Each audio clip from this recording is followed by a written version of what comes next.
Hey guys, welcome back to my channel. Today I'm going to be doing a book review on Truthwitch by Susan Dennard. This is the first book in the Truthland. I believe it's going to be a trilogy. As always, this book review will be broken up into two sections. The first part is going to have no spoilers, and then I'm going to dive into spoilers after I kind of give my just brief overall non-spoilery review. I ended up giving this book a 4.5 out of 5 stars. I really enjoyed it. This is a young adult fantasy series. We follow our two main protagonists, Sophia and Isolde. Sophia is a Truthwitch, and she is the first Truthwitch that has existed for many years. So her magic is very powerful. It allows her to be able to tell whether someone is lying or telling the truth. So she has to keep her powers hidden, because if people knew that she was a Truthwitch, then she would be wanted for her powers. Now, our second main character, Isolde, is Sophia's thread sister, and she is a thread witch. Now, as a thread witch, she's able to see all the threads of other people, and threads are like all the ties that binds all the lives together. You can kind of think it of someone's, aura, and threads change colors depending on like the person's mood. Her and Sophia are linked together, making them thread sisters. Now, one day Sophie and Isolde, they find themselves in trouble, so they have to run away because Sophie is now being hunted by a blood witch. Blood witch are able to smell like a person's blood and track them. So Sophie and Isolde have to try and hide from this blood witch. As they're doing this, they end up getting entangled with Prince Merrick, who happens to be captain of a ship. Prince Merrick is trying to find trade for his people, and he ends up getting entangled with Sophie and Isolde. So the three of them are trying to kind of escape, along with figuring out all the political conflicts that are currently happening between the different countries within the Witchlands. So the reason I ended up giving this book a 4.5 out of 5 stars is because of the terminology. At first, I found it a little tricky and difficult to understand, even though that's kind of what made this book so unique, and I love all of the different magic systems. Each witch has different powers, and it uses like elements like air, wind, fire, earth,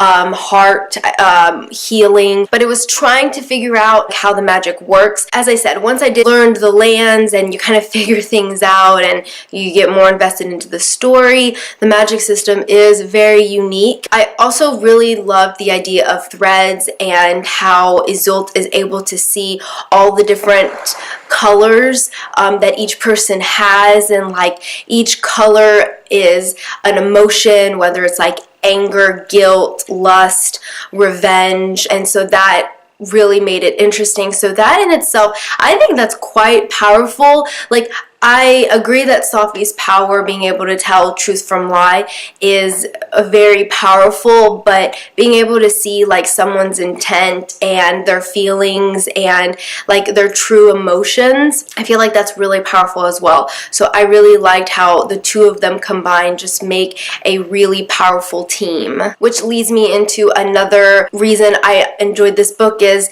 it's mainly focused on friendship. Of course, we have like a little bit of romance here and there, but this book is just really focused on Isolde and Sophie, which I love. You don't see that often in like young adult especially, so it was definitely refreshing. And then of course all of the politics involved was really interesting as well, like the politics with war, and there's a peace treaty going on, and then there's like problems with trading, and also this book was quite surprising. There were a few predictable moments, but there are also moments that were quite surprising, and I really enjoyed that. As far as the characters, my favorite character was Isolde. I loved her fearlessness, her level-headed, her like cool, calm, like collected personality to Sophie's, who was more like hot-headed and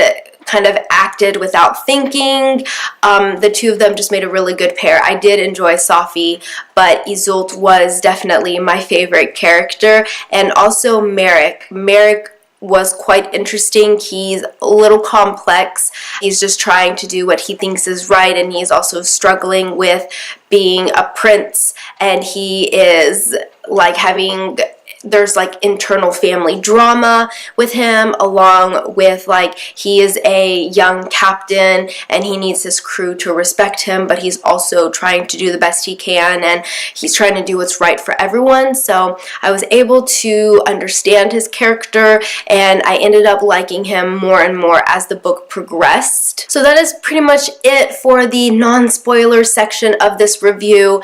Like I said, I highly recommend it. If you are a fan of Throne of Glass, I do think you will really enjoy this book. That's why it was recommended to me, because Throne of Glass is one of my favorite series. If you do love fantasy and you weren't able to get into the Throne of Glass series, I still think you should pick it up. So like with Throne of Glass, it takes almost 2 books to really dive deep into the main conflict of the story. Like at the end of book 2 and in book 3, that's where like the story just really gets intense and complex.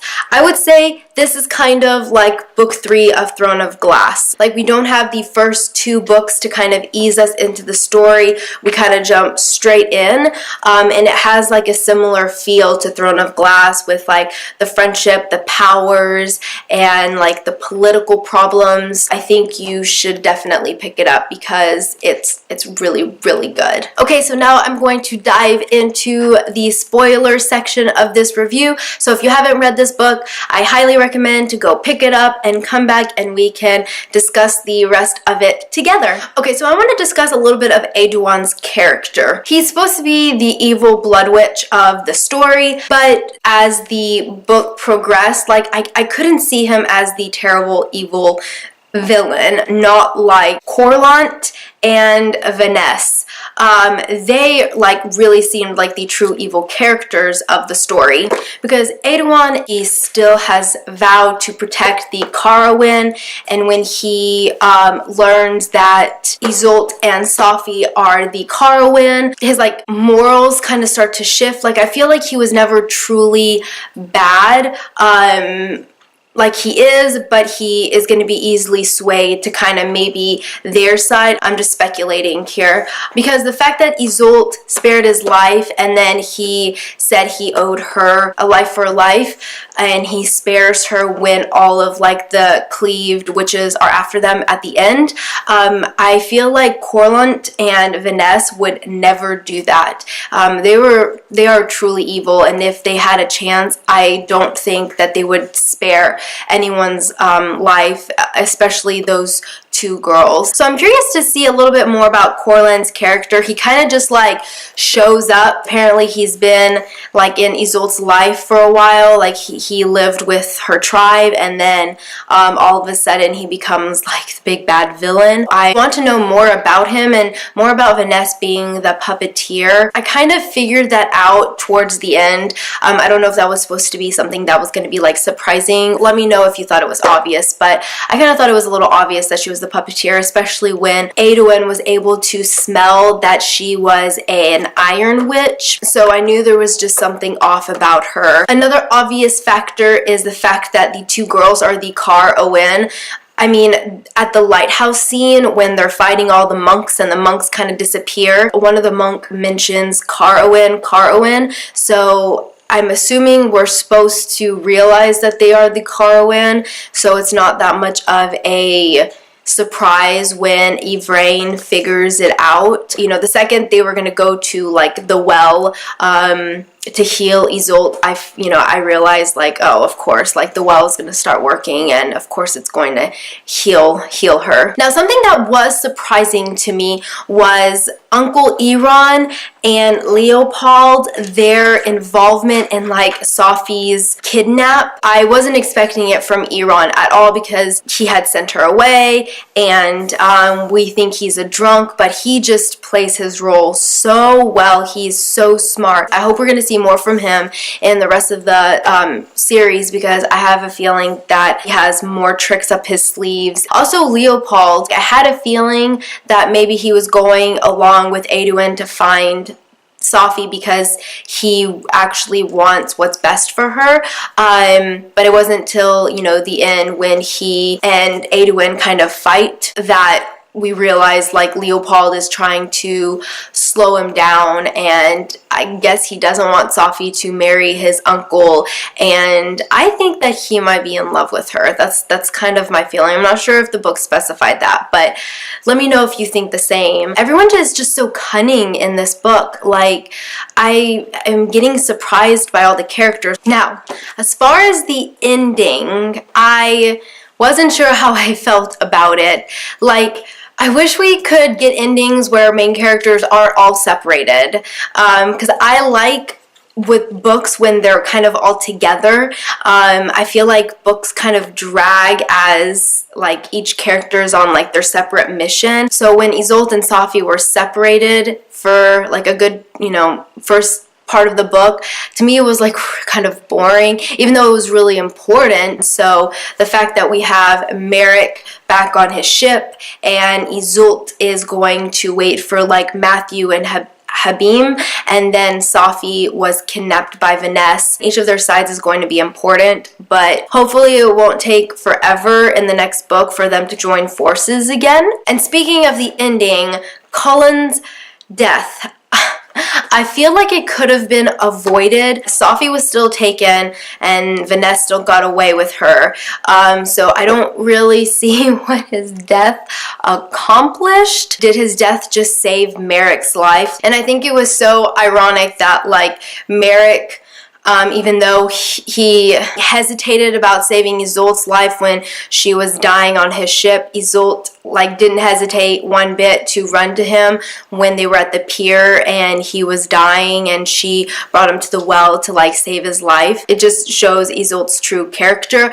But then again, they also got a chance to know each other more and become more allies. I'm hoping Merrick can maybe trust her a little bit more. And like I mentioned in the non-spoiler section, Merrick's character to me is so complex. There's just so much going on with him. Like, he is trying to avoid piracy that his sister is threatening, and he's having to basically prove his worth to his father and feed his people, and he's basically on this mission that is pretty much impossible, bringing Sophie safely to a city without her ever spilling blood, which is crazy because she's a fighter and she, you know, is likely to get scrapes and to bleed. So at times I really did like his character, but then there were times where I really didn't.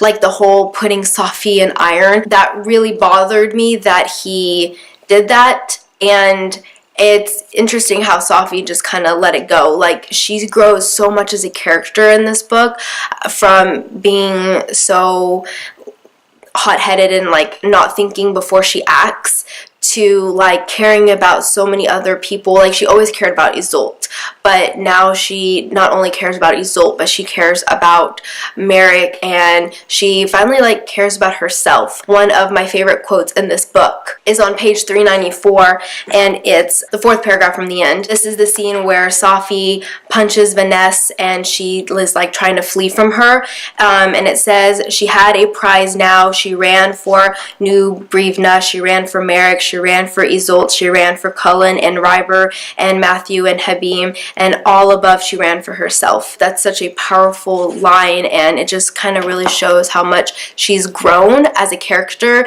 and like what she is truly after now, and she finally realizes that she can use her powerful magic for good. Like, she's got this incredible gift that like the world wants, and she's finally realizing that she can use it for herself to do some good. And lastly, I just kind of want to just touch on the like friendships in this book. There are a little bit of romance, especially between Merrick and Sophie. I loved the scene where they kiss, and My favorite scene is when their threads start to like intertwine and Isolde can see it and then bursts like a scarlet color, and Isolde, you know, she's never seen that color before.